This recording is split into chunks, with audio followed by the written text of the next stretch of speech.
Yeah!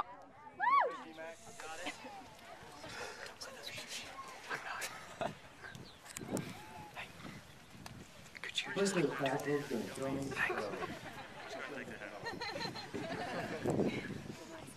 Thanks, Kelsey.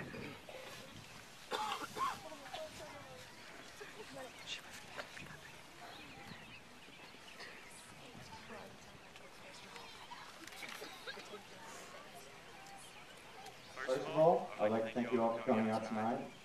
I well appreciate it. And I would also like to thank the two guys that helped me write this speech.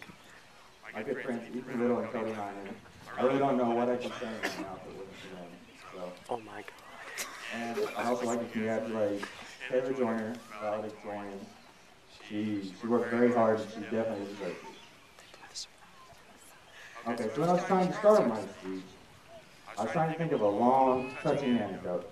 You know the kind. It touches you really deep inside. Makes you feel all warm and cozy, like a hibernating bear being petted by a strong, burly chested thunder jet. Nothing seemed to come to mind to me, though. There were no peas to my carrots, no Michael Jackson for my small child. Oh my God.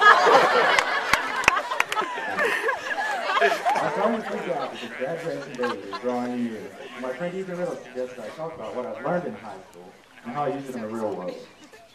At first I was like, hey, who said that? But then I looked down and saw it. Really, what have I learned in high school?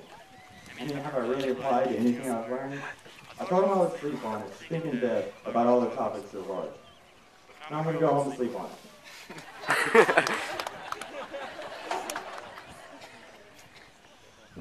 I thought about it all week. What real world, totally plausible, everyday situation could I use to incorporate all the knowledge that I've learned so far? And then it finally came to me. A zombie outbreak. Seriously. Okay, imagine this.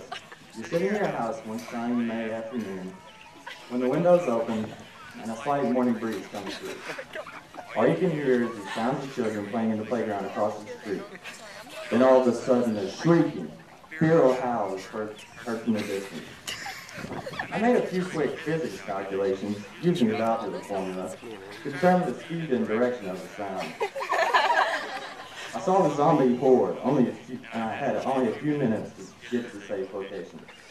I got down in the 40 stance that Coach Fixes and drilled into my head and took off sprinting. I ran a solid 4-1, if only Coach could have seen me then. As I sprinted down the hallway of my house, I snatched the samurai sword that was hanging on the mantle of my fireplace. I heard the door violently smash open, obliterating into pieces. I heard the same animal howl, only this time right in my living room. It was a clear one-on-one confrontation. The zombie stared at me with black, soulless eyes as I unsheathed my sword. I knew from anatomy and physiology that I had to puncture the medulla oblongata to my feet. I quickly severed the spinal cord, along with the cephalic arteries, and the zombie fell lifeless to my feet. I jumped over his corpse and ran to the chalkboard I keep me in my living room for just such an occasion.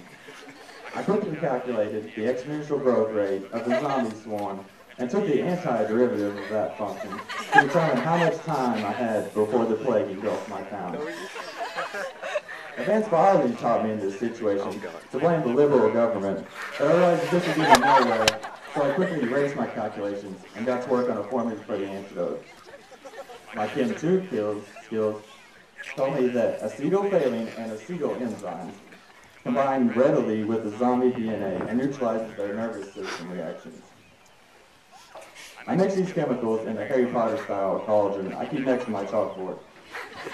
I loaded the cauldron into the passenger seat of my 2002 Chevy Tahoe and began to drive to the headquarters of the AZAA.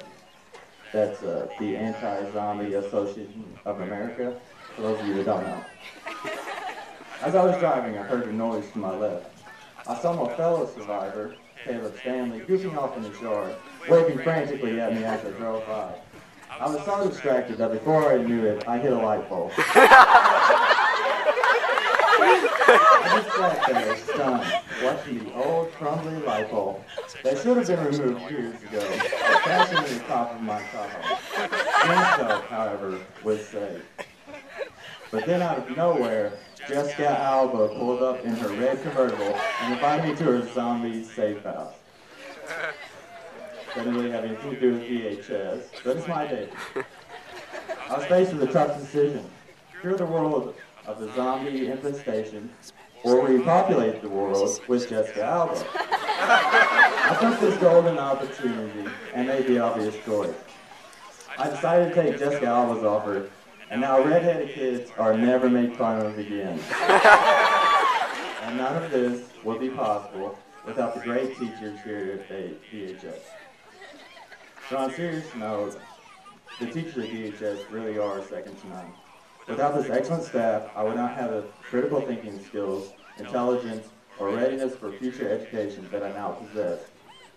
I appreciate all that you have done and will do for the underclassmen in the future.